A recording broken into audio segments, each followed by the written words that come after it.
इस वक्त की बड़ी खबर छत्तीसगढ़ के रायपुर से आ रही है, जहां छत्तीसगढ़ सरकार का आज बजट पेश होगा। बता दें कि छत्तीसगढ़ का आज डिजिटल बजट पेश किया जाएगा। तो वित्त मंत्री ओपी चौधरी आज बजट पेश करेंगे और वित्त वर्ष 2025-26 का ये बजट पेश किया जाएगा। विधानसभा में दोपहर 12:30 बजे ये बजट पेश होगा। तो बता दें कि ओपी चौधरी का आज दूसरा बजट होना है। इस बार भी डिजिटल माध्यम से बजट को पेश किया जाएगा। तो इस वक्त की बड़ी खबर आपको छत्तीसगढ़ के रायपुर से बता रहे हैं, जहां छत्तीसगढ़ सरकार का आज दोपहर 12:30 बजे बजट पेश होगा।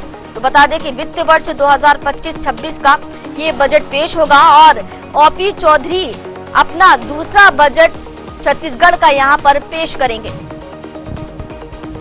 चलिए इस खबर पर ज्यादा जानकारी लेंगे। हमारे साथ रायपुर से संवाददाता प्रवीण मनहर जुड़ चुके हैं। प्रवीण, आज छत्तीसगढ़ सरकार का बजट पेश होगा, क्या कुछ अपडेट निकलकर सामने आ रही है अभी ताजा?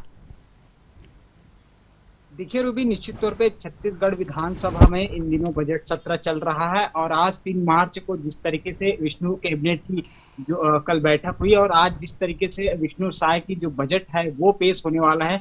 आपको बता दें कि लगभग 12 से 12:30 बजे के बीच वित्त मंत्री ओपी चौधरी आम बजट जो है वो सदन पर रखेंगे। आज जिस तरीके से कहें तो कुल मिला के आज छत्तीसगढ़ का आम बजट पेश हो रहा है और निश्चित तौर पे कहीं न कहीं ये बजट की अगर हम बात करें तो जिस तरीके से कयास लगाया जा रहा है कि ये बजट 1,60,000 करोड़ से अधिक का हो सकता है, क्योंकि कल ही जिस तरीके से ओपी चौधरी ने कहा था कि यह बजट पिछले बजट के मुकाबले काफी अच्छा रहने वाला है, काफी ऊंचा रहने वाला है। तो कहीं न कहीं आज जब 12:30 बजे यह बजट पेश होगा तो देखने वाली बात होगी कि क्या क्या छत्तीसगढ़ के लिए रहेगा। निश्चित तौर पे अगर हम बात करें तो जिस तरीके से कहें कि चाहे इसमें महतारी वंदन योजना की बात करें, शिक्षक भर्तियों की बात करें, शिक्षाकर्मी की जो भर्ती हैं, इंफ्रास्ट्रक्चर की बात करें, ये तमाम ऐसे मुद्दे हैं जिसका दायरा बढ़ सकता है। और जिस तरीके से कल वित्त मंत्री ओपी चौधरी कहते हुए नजर आए थे कि अब तक का सबसे बड़ा बजट होगा यह बजट, क्योंकि जिस तरीके से मैं कहूँ कि लगातार विष्णु साय है वो कहीं न कहीं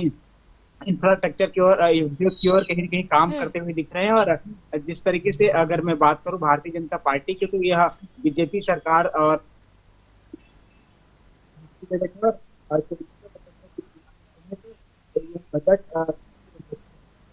प्रवीण साहब की आवाज ठीक से नहीं आ पा रही हम तक। जी बोले प्रवीण।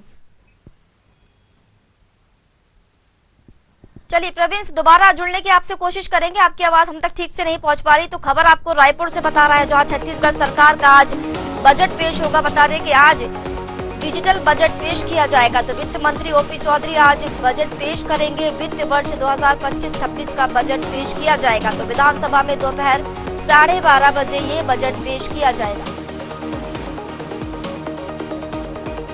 देखिए ओपी चौधरी का आज दूसरा बजट पेश होगा। इस बार भी डिजिटल माध्यम से ये बजट पेश किया जाएगा।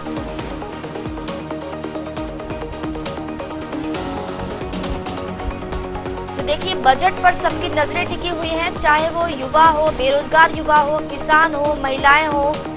जो प्रदेश का हर युवा है उसकी नजरें जो है वो बजट पर टिकी हुई हैं और हर वर्ग ये चाहता है कि बजट में उनके लिए कुछ ना कुछ जरूर हो। अब ये देखने वाली बात होगी, क्योंकि 12:30 बजे ये बजट पेश किया जाएगा प्रदेश का, और इसमें अब ये देखने वाली बात होगी कि किस वर्ग को कितना इस बजट में मिला गया है। चलिए प्रवीण हमारे साथ दोबारा जुड़ चुके हैं। प्रवीण, क्या कुछ जानकारी निकलकर सामने आ रही है? जिस तरीके से आपने बताया कि अब तक का सबसे बड़ा बजट है, तो अगर हम महिलाओं की बात करें, युवाओं की बात करें, तो उनके लिए क्या कुछ खास हो सकता है बजट में?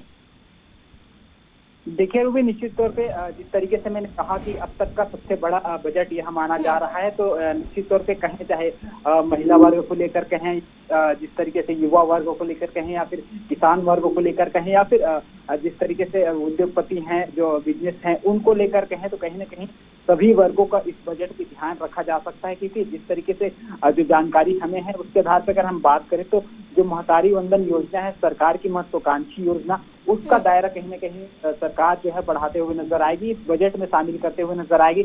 वहीं अगर हम युवाओं की बात करें तो जिस तरीके से लगातार युवा वर्ग जो लोग हैं वो रोजगार को लेकर कहीं न कहीं सरकार पर जो है वो सरकार पर जो है कहीं न कहीं मांग करते हुए नजर आए, तो निश्चित तौर पर ये माना जा रहा है आने वाले जिस तरीके से बजट जब पेश होगा 12:30 बजे, तो लगभग इस बजट में भी युवाओं को काफी ध्यान रखा जाएगा। बिल्कुल प्रवीण, जिस तरीके से आपने बताया कि महिलाओं का और युवाओं का खासा ध्यान रखेगा, लेकिन अगर हम छत्तीसगढ़ की बात करें प्रवीण, तो यहाँ पर धान का मुद्दा हमेशा से ही उठता आया है।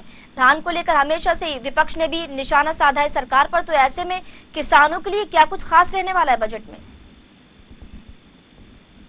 देखिए, निश्चित तौर पे अगर हम बात करें किसानों का सबसे बड़ा फैक्टर होता है छत्तीसगढ़ में वो किसान की, क्योंकि जो भी सरकार आते हैं, चाहे वो कांग्रेस हो चाहे भारतीय जनता पार्टी हो, किसानों को साधने की जो पूरी कवायद है वो कराती है। जिस तरीके से विधानसभा जो चुनाव हुए 2023 के छत्तीसगढ़ में, उस पर कहीं न कहीं दोनों पार्टियों ने जो है वो किसानों को जो है साधने का कोशिश किया। और जिस तरीके से भारतीय जनता पार्टी ने 3100 रुपये में धान खरीदी की बात कही थी, हालांकि उन्होंने एक साथ पैसा देने की बात जो है भारतीय जनता पार्टी ने अपने मैनिफेस्टो में कहा था, लेकिन किसानों को एक साथ पैसा नहीं दिया जा रहा है। हालांकि 3100 रुपये में धान खरीदी हो रहा है और जो छत्तीसगढ़ सरकार किसानों को धान खरीदी कर ली है, लेकिन कहीं न कहीं इस बार इस बजट की अगर हम बात करें तो कहीं न कहीं किसानों को साधने का इस बजट में भी काफी प्रयास किया जा सकता है। क्योंकि जिस तरीके से कल ओपी चौधरी जो वित्त मंत्री छत्तीसगढ़ के, वो कहते हुए नजर आए थे कि छत्तीसगढ़ में हम बेहतर बजट ला रहे हैं, पिछले बजट के मुकाबले काफी व्यापक बजट होगा इस बार। तो नहीं, कहीं न कहीं कहें